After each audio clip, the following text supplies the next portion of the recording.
Welcome back to Partickhill Station and stage 2 of my electrification and the design installation of a catenary system.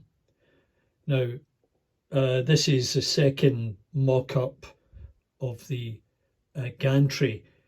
I've spoken with John at Piccadilly Model Railway and had a chat about the physical dimensions of it. Now, what I've done here is I've added in this truss. It would be made up of, physically would have been made up of angle irons on the top and bottom cords with angle iron diagonal braces. I know this because I was in engineering for many years, and this is how we did it. Now, I've got that as 3 foot deep and 3 feet is just over 700 millimeters in depth, and probably is more representative of what that truss should be. And if you consider that the registration equipment would be hanging here, that's probably a good estimate of what the frame should look like.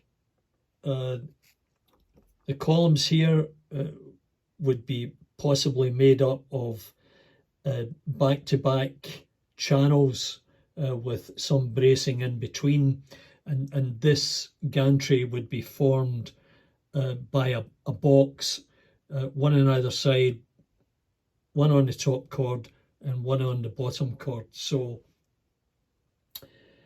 just as an example, there's the truss for the Hornby station canopy, and it's basically the same principle.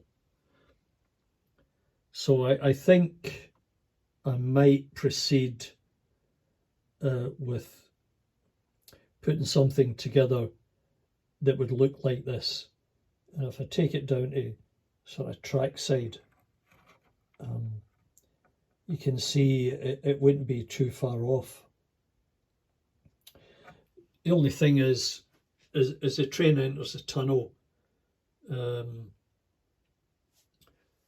tunnel's not high enough to accommodate any catenary at this level. But I'm not going to install any of the wiring. It's just for the physical appearance and a visual break in the system of the layout. So thanks once again, John, and all the others like Digger Evans who've offered suggestions, advice, and I found some great photographs of around the Glasgow area where they had installed this system back in the late 60s. Okay, so thanks again. Stay tuned to Partickhill Station for further developments. Bye for now.